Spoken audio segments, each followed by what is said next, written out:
Hello everyone. Uh, hello everyone. Wanted to say hi again.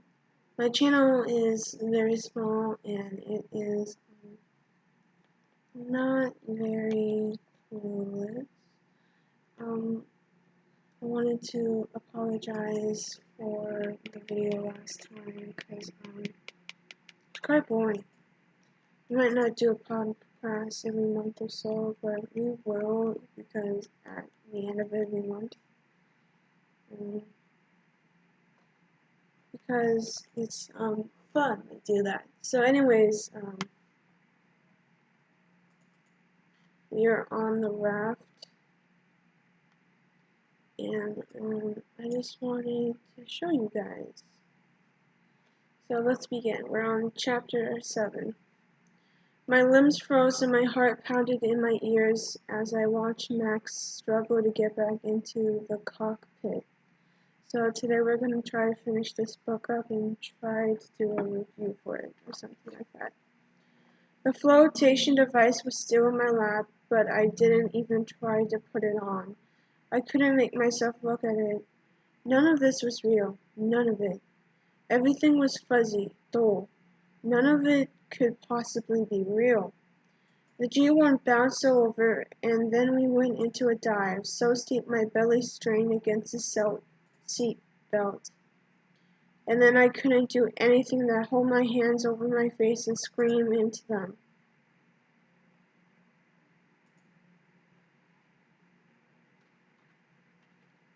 I didn't see Max coming until he was right there. With one hand he held on the seat across the aisle, with the other he grabbed my shoulder and shook hard until I stopped screaming. His face was inches from mine and his eyes narrowed. Listen to me. If you want to get out of here, you have to listen. I couldn't move, I couldn't speak, I couldn't do anything but listen. His breath smelled of coffee as he continued to yell at me. Face to face. The G1 should stay on the surface for about 5 minutes. If we can still stand any chance at all, we've got to get the raft out of the window exit and then inflate it. You can't inflate it before it goes out the window, understand?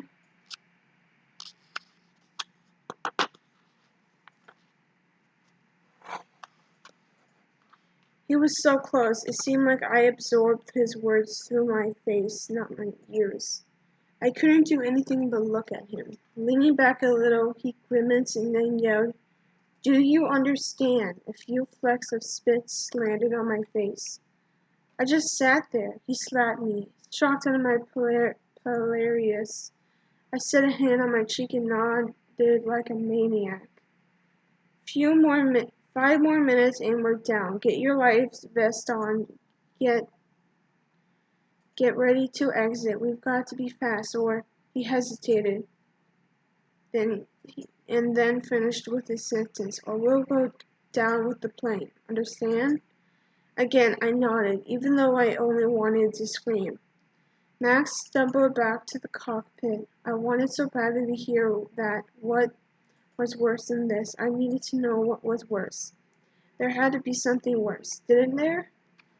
My hands shook so hard that I just sat there, cradling the one thing that might save my life, the only thing that would do absolutely no good if I didn't get it on in time.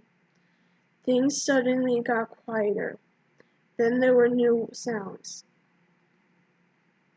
Shudders and squeaks and an anguished mechanical groan like something out of a horror movie. Max barreled down the aisle toward me and with a loud grunt ripped the exit window open. The wind and rain bust in and would have nearly blown me away if I hadn't been strapped in. But in one motion, Max clicked open my seatbelt, grabbed me under my armpits, and picked me up like a small child. Wobbling as the plane jostled us, he stepped to the opening. The wind whistled and rain pelted in my face. Putting up my hands to protect myself, I shouted, "My life vest!" He just tightened his grip on me and screamed back, "Hold your breath and kick for its surface. The raft will be there." And then he threw me out the window.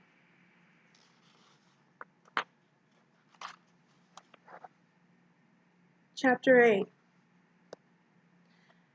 The life vest was ripped from my arms as I zoomed through the air.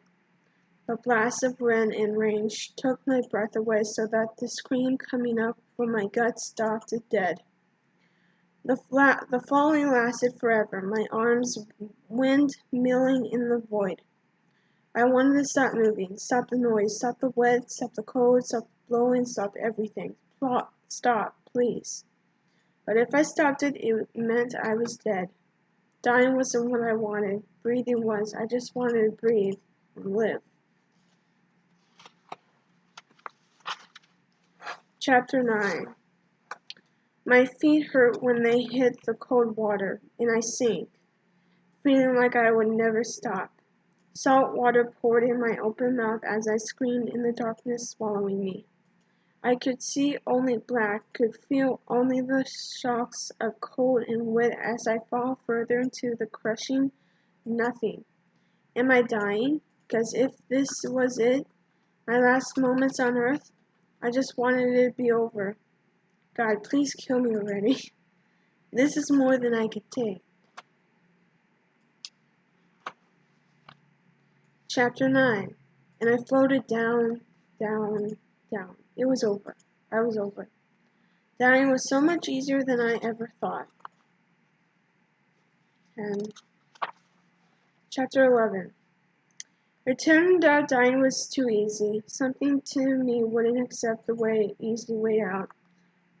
My arms floated and my legs kicked, and after a moment stopped my descent. My legs kicked in more and helped me more slowly toward the surface. My eyes were open, and through the blur above me reddish light glowed.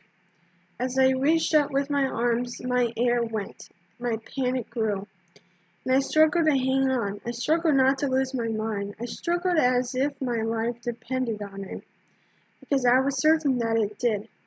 God, please let me reach the light. I want to live. Fighting with every kick, every ounce of reserve I had left, the light got brighter, closer, and I reached up, planning to burst out into the air. But I couldn't. I was at the surface. I knew I was. But my hands touched a barrier. Something was there, soft and kneading, but I couldn't push through. The red was all around it.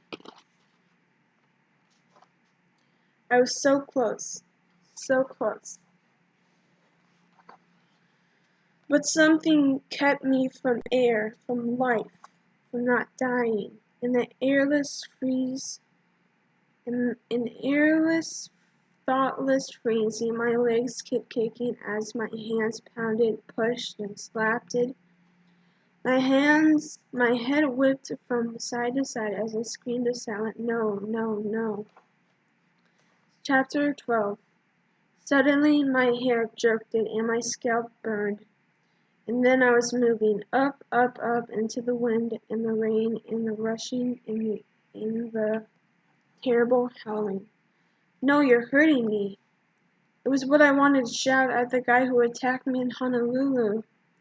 But there in the water I thrashed with my arms and legs, fought with everything I had as I choked, grasping for air.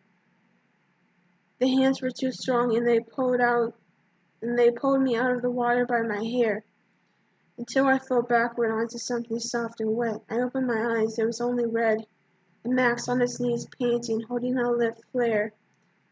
The red light I've seen when I was below. The other hand chucked my hanks of my hair.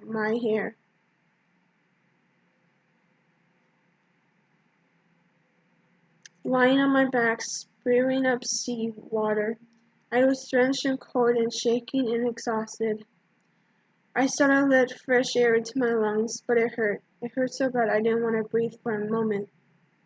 I rolled onto my side, spitting and choking. I yelled at Max with as much strength as I had. You threw me out! My words were weak, closer to a gasp than actual speech. How could you do that?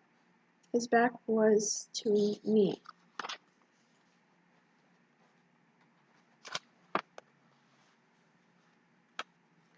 Had he even heard my voice?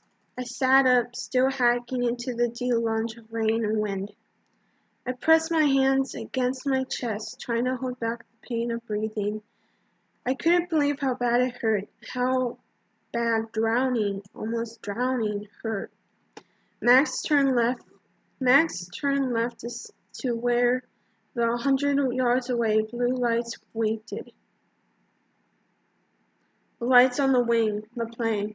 Larry! Max screamed. Larry!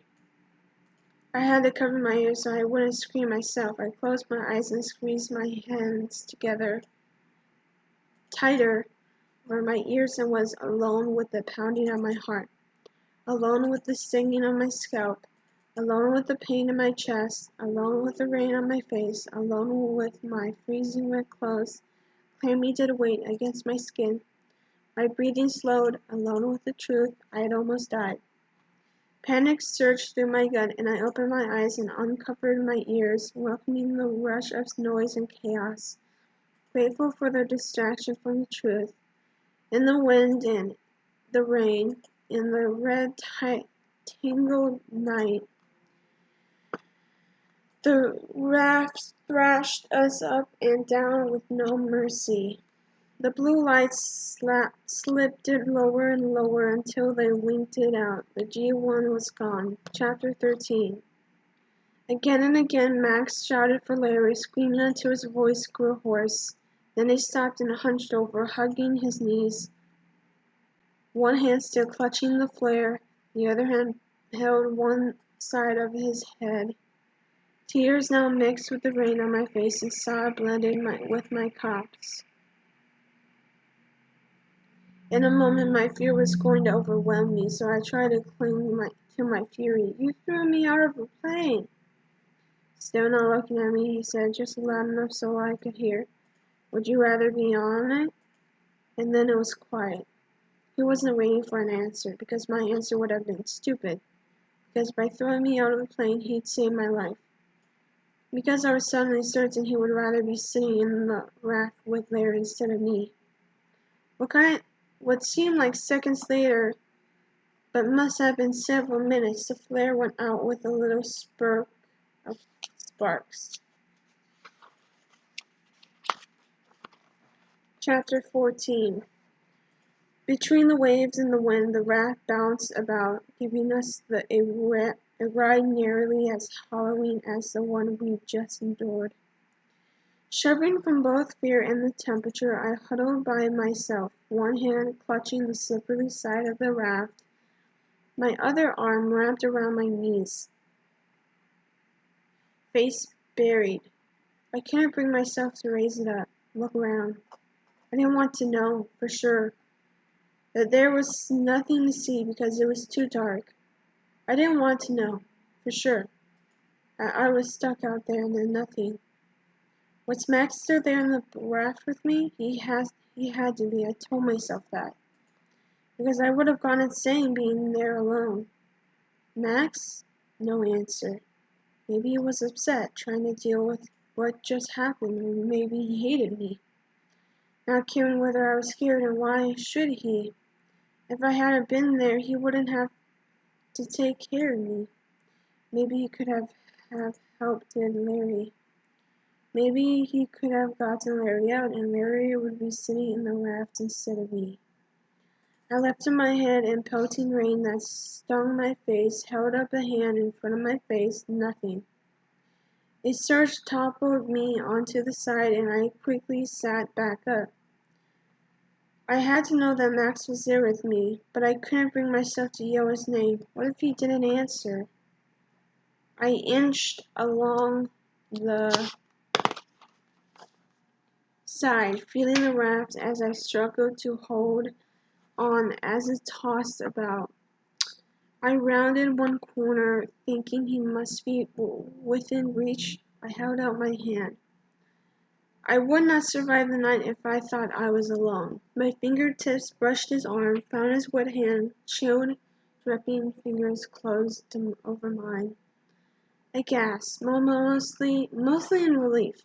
Then he led my hand to a canvas handle, which I grabbed and held on to. His touch was gone. I wanted him to do something, put an arm around me, something. Holding on tight to the canvas handle, I wrapped my other arm around myself and cried. Eventually, my sobs became shudders. Then, when I'd run out of even those, I just sat there shivering and went inside the raft. Something blue flashed for a moment. I blinked and wiped water off my eyes, trying to see. A smudge of bright, glowing neon blue on the surface of the ocean, rippling and changing shape as the water moved.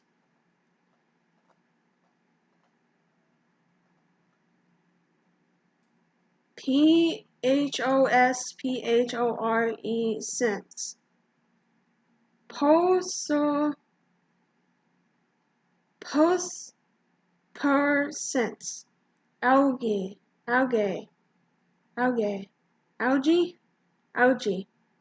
Probably stirred up by the storm. As quickly as the blue appeared, it was gone, leaving me wet and cold in the utter blackness.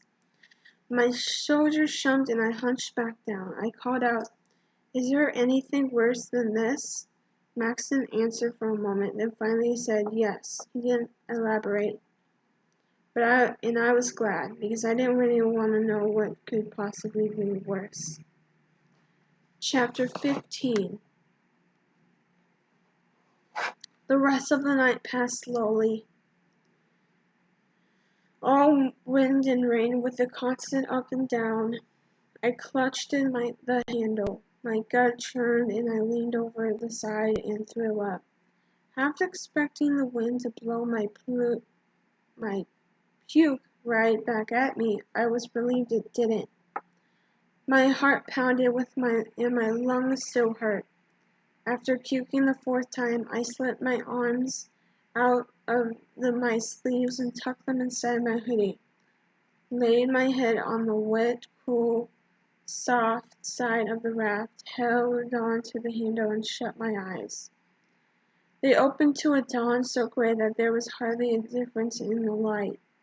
The rain and wind still pelted us as the raft surged down into large troughs and back up steep crests, and it was slightly quieter than before. I must have fallen asleep or passed out because my neck was stiff and from being in the same spot for so long. I sat up.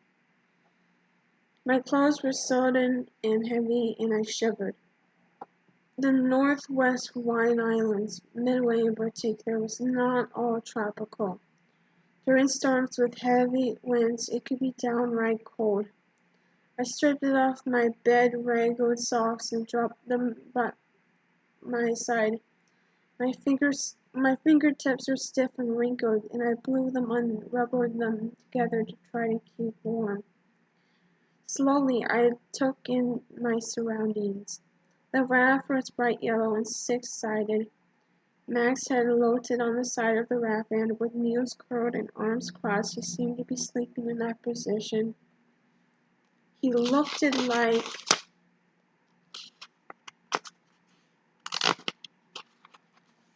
like a little boy. Some kind of yellow dirty bag was attached to his arm with a bracelet of blue bungee cord. I could see a white t-shirt through his drenched white pilot shirt. One of his feet had a black sock, one a shiny black shoe.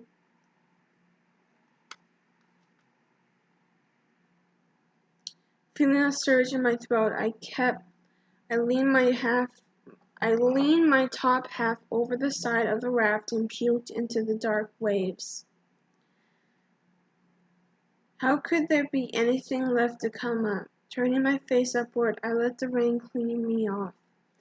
A yellow and blue flag labeled Coastal Commander was attached to the inside of the raft, and I opened it up, hoping for some bottled water. Inside were 4 flares. Good, so we could have light if we needed it. A yellow cup for drinking? I knew enough to not drink salt water, or my own pee. Catching the rain, maybe? I headed up and catch a few drops which I used to moisten my mouth. But anything less than a moisten would take forever to fill the cup. I set it aside. A small square mirror, signaling maybe?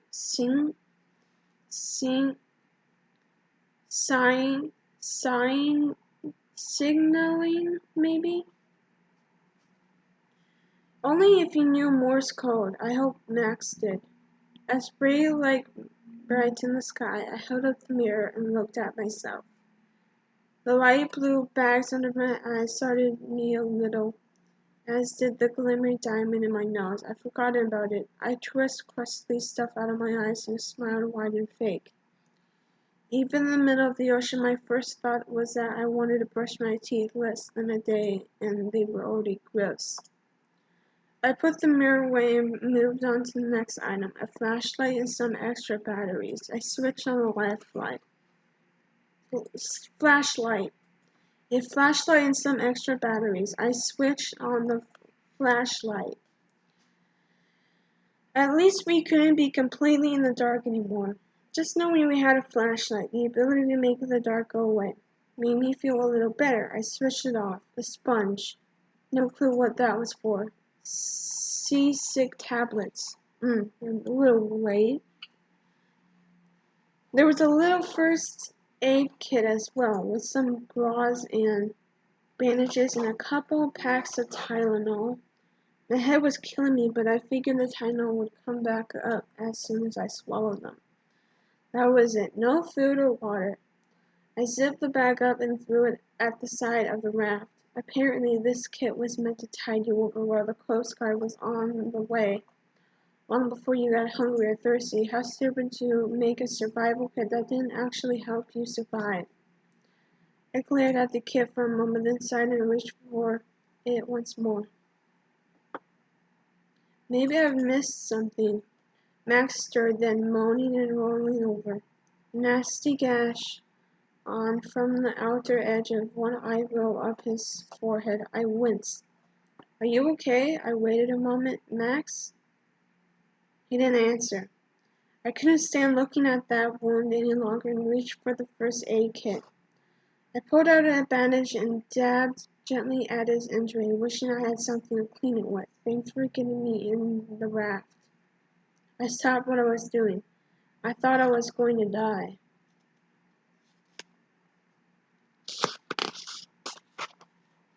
He didn't answer. But I didn't drown. We're in the raft. We're safe. Swallowing the "for now" at the end of the sentence, I continued cleaning his forehead. It stuck on the abscess. It stuck on the adhesive bandage, and although it ended up slightly crooked, it seemed secure, not perfect, but it'll work. I slid down and crossed my arms, leaning back on the side of the raft. My wet clothes were almost unbearable. My teeth started to chatter. I also had to pee bad. Chapter 16.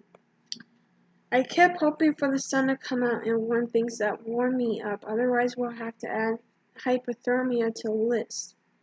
Why was I talking to Max? He couldn't hear me. So I turned to the left and answered myself. What list? Turning back to the right, I answered our list of issues, like wet clothes and no food. No water, I added, looking around where there was nothing but water. Or no fresh water. Hearing the list out loud made it all real and made me worry. I looked at his feet. In one shoe. You only have one shoe. Then I pointed at my bare feet. One shoe is better than none. I sighed.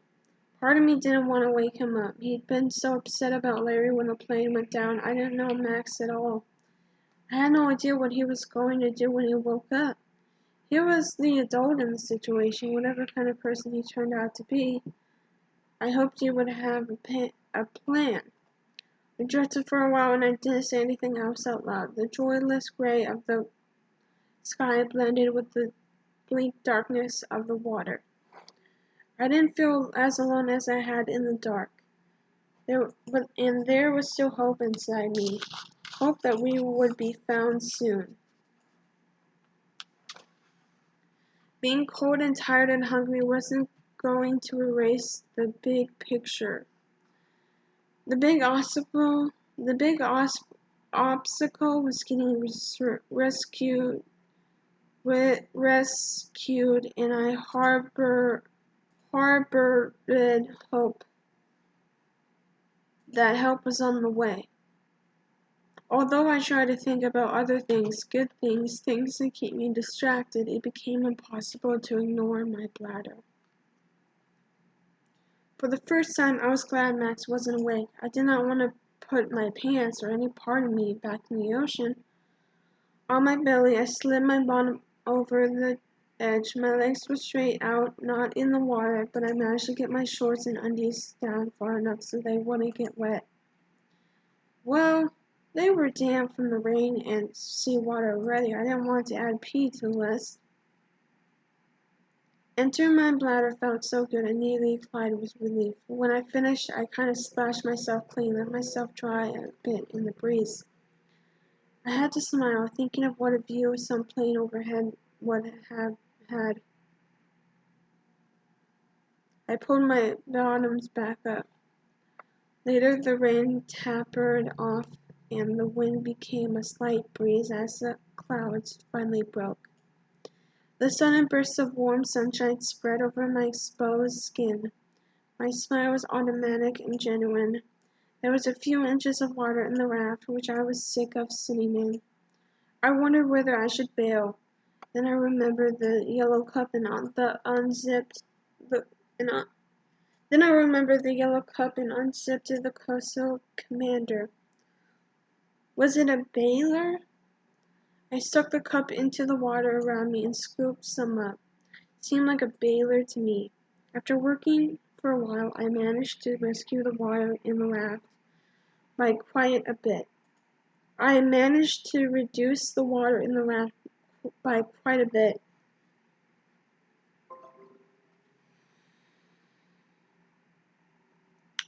So that the sun could actually dry most of it.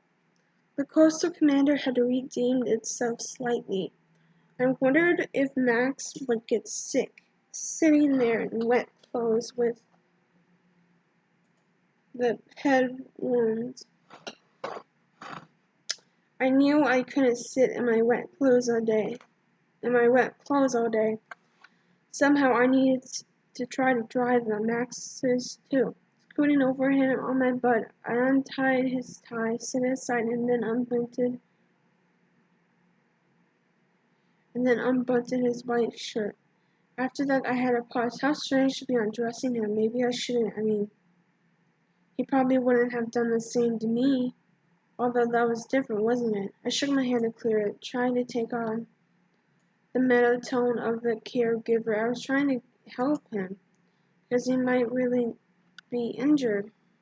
It might be worse off if he sat there in wet clothes. And I would feel terrible if I could do something, anything, and didn't. So I grabbed hold of his shirt and pulled it off him. His t-shirt was thicker and wetter and harder to get off. But I pulled over his head. His chest was tan and muscular, and something silver hung from a black cord around his neck. Max? Max? He didn't answer. I reached out and held it in my hand and glanced up to his face. I hadn't really noticed before, but he was handsome, even unshaven and asleep. I shook his shoulder a little. His eyes stayed closed and he didn't budge. The silver at the end of the cord was bold and long, with a sturdy pattern of different blacks and etched it into the surface on one side. Something so familiar about it. Holding it in my hand, my glance rested on my thumb, and I realized what the pattern was. A thumbprint in the silver. His own? I pressed his thumbprint up against mine. They were very close in size. Max's hands were considerably larger than mine, even though he wasn't a big man. The print couldn't belong to him. So whose was it? A girlfriend's? I wanted to know more, but he obviously wasn't talking at the moment. I let the thumbprint drop back against his chest. A ragged scar ran down the length of his side. I wondered how he had got it, whether he would tell me when he woke up. He seemed like the type to not tell stories about scars, like some people did. He seemed like the type to not want to tell any stories at all. I backed it off with the clothes, tossing the shirt to a corner of the raft, then holding up the button down as the wind could blow it around, dyeing the thin material fairly quickly. I put the black on him, which wasn't easy, but I felt a sense of satisfaction when I finished. Then I took off my hoodie and tried the same drying trick, but the material was so thick that even after my arms got tired of holding the thing up, it wasn't near to being dry. I knew I should try to dry my cam and sole, since it was next to my skin. I hesitated for a moment or two, then tried being clammy. I turned my back to Max and pulled my camisole over my head and headed up in the wind, trying not to think about the fact I was naked from my waist up in the raft with a man I didn't know. The camisole was cotton and dried pretty quickly. Cloth felt so warm when I put it back on, it made my wet Bermuda shorts feel even worse. I realized it would dry just as fast, if not faster, so glancing at Max to make sure his eyes were still shut, I slipped off those at will. I told myself that having dry pants would be worth the few moments of embarrassment. And my pink underwear actually looked like and covered more than my bikini bottom anyway, so it was all relative. And my pants were dried. And when my pants were dry, I put them back on. I turned around and asked him what had been on the mind for a while. Do you think they're looking for us? No answer, as expected, so I replied, of course they are. Funny, it didn't make me feel any better. I tried to think of something that would. People have survived for weeks in rafts, in way worse situations than this. One in particular came to mind. Whenever we were down to no new DVDs to watch on Midway, I was forced to watch some older movies. One was about the USA Indianapolis, which in 1945 was on a secret mission to the Mariana Islands to deliver components for the atom bomb that had dropped in Hiroshima a week later. The ship was on the way back to the Philippines when it got torpedoed by a Japanese submarine, and the massive ship went down in 12 minutes. Strange that the G1 had almost taken longer to sink below the waves than a huge ship like that.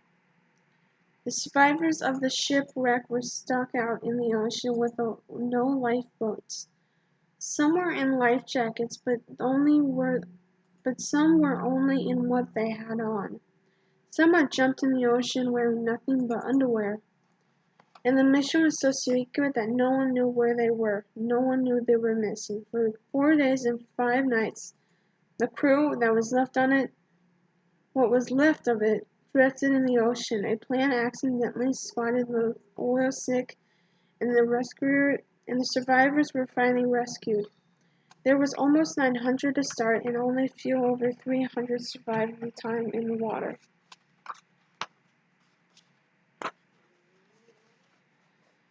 See, I said out loud. That was way worse. But it was hard for me to think of anything worse than being in a raft in the middle of the ocean with no food or water, not knowing whether anyone will ever find us.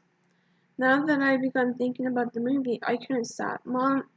Men dying from dehydration, going crazy, sharks attacking. A shudder ran through my body. Living on Midway, I didn't have to think about sharks, but I was still fascinated by them.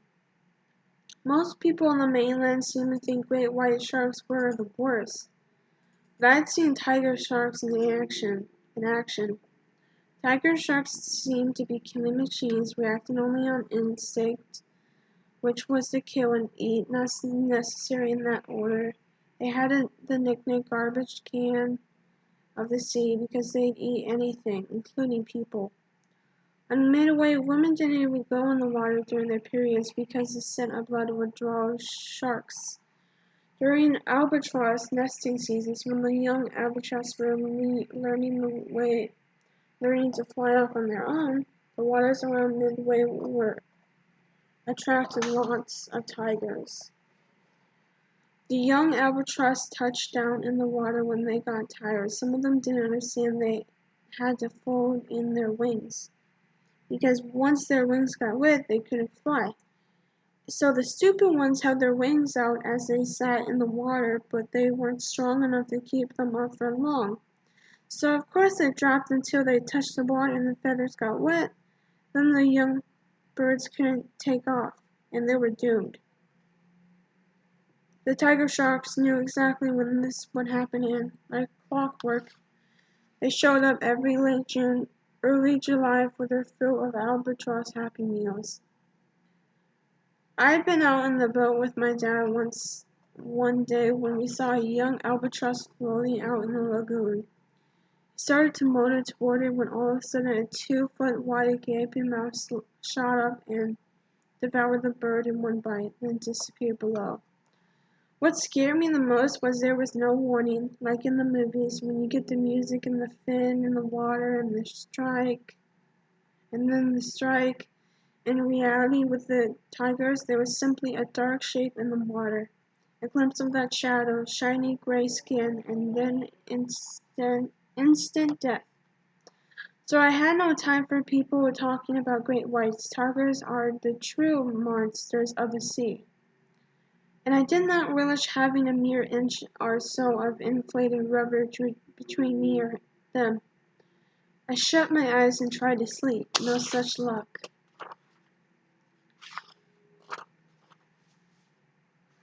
Chapter 17. By the evening, with the help of the sun and the warm breeze, I felt a little drier, except that my clothes were stiff from the salt water, but it beat sitting there in wet ones all night. I had to accept we weren't getting a rescue that day. My skin stung from all the salt that had dried on it. I tried to think about other things. It would help if I had someone to talk to.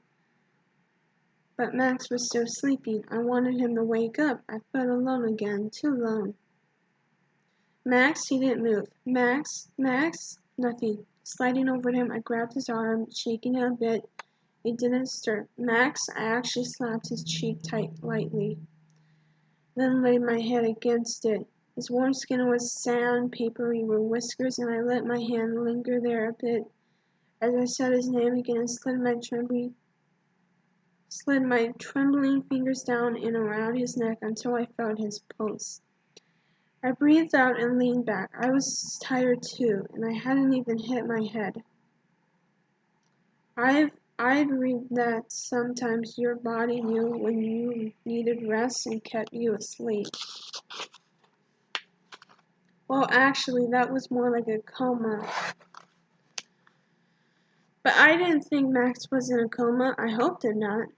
Folding up my hoodie, I placed it on his lap and laid my head down, hoping he wouldn't mind. The position was comfortable, almost comforting. I closed my eyes. My stomach growled so it did almost hurt. My throat was dry when I swallowed, and I tried to push the discomfort away. Finally, the rhythm of the waves, gentle and calm, put me to sleep. I woke to a silver moon and a multitude of stars overhead and a warm breeze. Still hungry and thirsty, I also noticed another discomfort. My shorts were cool and damp again. Was the raft leaking? Chapter 18. My hands almost completely submerged in the cool water as I felt around the bottom of the raft. There was at least an inch of water, maybe more, but it didn't seem to be getting wetter. Had I been asleep that long? Maybe it had rained, but my shirt was still dry. I felt around until I found the bailer, and then scooped until I could barely feel any water in the bottom. Max? He didn't answer. Quickly I laid my hands on his neck, found his pulse. Was it fainter than before? I didn't think he was supposed to I didn't think he was supposed to sleep that long if he had a concussion. I needed to wake him up. With both hands on his shoulders, I shook him. Max, he didn't stir. Wake up, come on. I felt again for a pulse, faint, oh so faint. Curling myself up, I laid my head down in his lap. My eyes scorched, and even though I was parched and famished, tried to sleep. The sun woke me up, bright and hot, with not a cloud in sight. I licked my lips. They were so dry they burned. Only then did I realize our new enemy. We were already thirsty. But the sun and the heat would only make us more so. Hunger sucked it too, but people lasted a lot longer without food than they did without water. I tried to remember the movie about the Indianapolis survivors, how long they had lasted without water. I tried to tell myself that they had it way worse than we did. We had a raft. They had been stuck in their only life vests, floating defenselessly in the ocean. I would not have lasted even a day like that. I would have lost my mind imagining what was there beneath me as I floated. But then they had also had each other. I glanced over at Max, even unconscious, he was still there. I could do this as long as I wasn't alone. I reached toward to check his pulse again, but then my hand froze in midair, stopping before I reached his neck. There's no reason to check his pulse. Pulse. Max was fine, completely fine. He was just asleep. He'd been through a lot, and he'd been injured, and he needed to sleep. And I was going to let him. Almost by itself, my hand reached out and rested on his neck. Was that a pulse? Yes, I felt it. A very faint drumming, and it was there. It was. He'd fallen over a bit, and something poked out from behind him. I pulled on it, his ditty bag.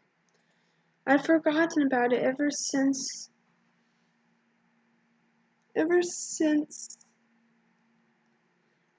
he showed it behind me. I held it in my lap for a moment, then squeezed, feeling the shapes inside. Beside my touch, plastic rustled, and something felt like a book. Almost voluntarily, my hands caressed the bag for a moment. I glanced at Max and back at the bag. No, I wasn't opening it. The bag belonged to him. He'd have to open it. Besides, he would probably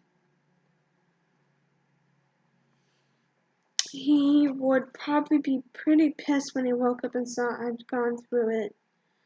So I pushed it back behind him, where I found it. There was more water in the bottom of the raft again, and I pailed it, trying to keep us dry. And I pailed it. Bailed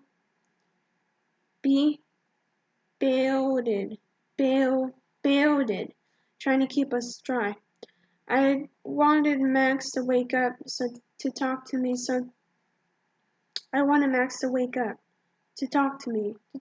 about anything. I didn't care what. Even sharks would have been an acceptable topic at this point. Did you know sharks are the only fish that blink with both eyes? No response, as respected.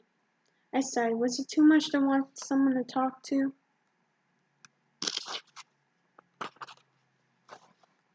Chapter 19.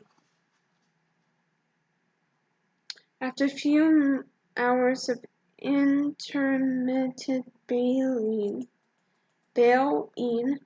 I realized there was definitely a leak somewhere that was not going to stop letting water in. Something had to be done about it. Without thinking, I checked Max's neck again. My fingertips couldn't find a heartbeat, and my own speeded up. I set my head against his chest, listening. Was that a heartbeat? Of course it was. I sat up. Max is fine. He's young and strong, and he's just resting. But there's barely a heartbeat. I said it out loud. Did that make it true? Me saying it aloud? No. No one dies from a bump on the head, do they? Again, I checked for a pulse, then listened with my own head on his chest. His chest was warm, not cold. He would be cold if he was dead, right? My face turned up to the sky and the sun. The day was hot. Even a dead cold fish would be warm after sitting out on a day like that. Stop it. My head sunk into my hands. What was I supposed to do? Someone needed to tell me what to do. Tell me what to do, I screamed at the sky. Tell me what to do. I sobbed. Tell me what to do. My dry throat hurt enough even without the yelling, so I stopped it.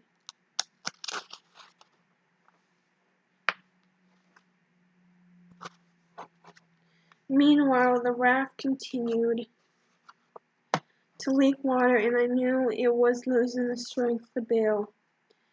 If me and Max, continued as we were, the raft would thunder, and we would probably end up in the ocean. Our combined weight, my 115 is probably, and his probably 165, 170 was too much. Would there be a difference with only my weight in the raft? Would it stop taking on water and stay afloat? We had to stay afloat, stay in the raft. The alternative was not worth thinking about.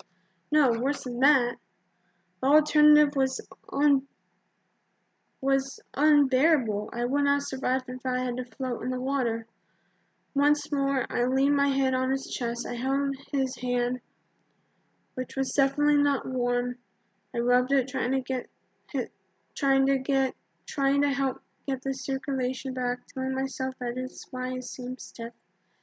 No, I turned my face into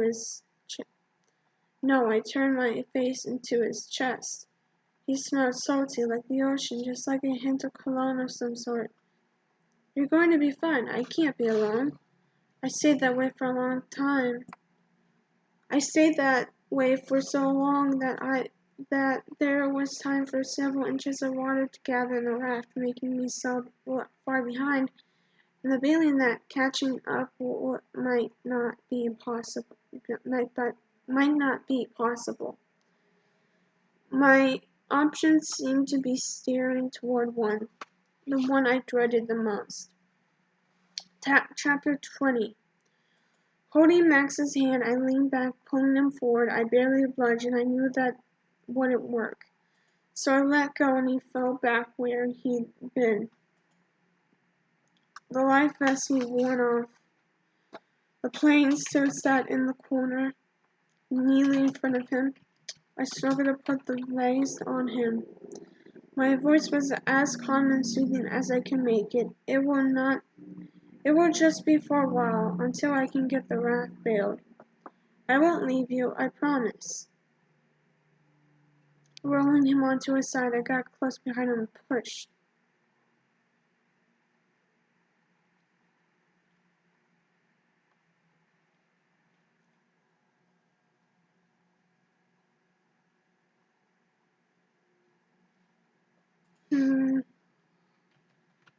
Okay, I'm gonna take a break. I'm gonna be reading more today, but I'm gonna take a break because I'm tired. So, this is part 3, and, next time we will finish the entire book. So, I'm tired, exhausted, and I need a break. So I'll see you guys later. And see you guys later. We'll finish this up in the next episode. This is part 3. Part 4 will be the last. I promise I'll finish the entire book next time. Okay, guys. This is it. Bye. I know my channel is kind of weird. I just like to read, that's all. My favorite thing to do is read and read to people. So, I hope that's okay.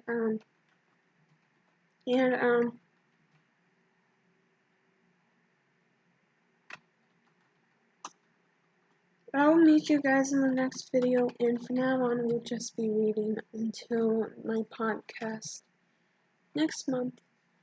And I have a lot of books I can read to you guys, and I possibly will be able to get more books in time. And next episode of this book will come out today. You guys can read, and that'll be it. Then we'll get to another book. Yeah, maybe one of Stephen King's books. So that's it. See ya.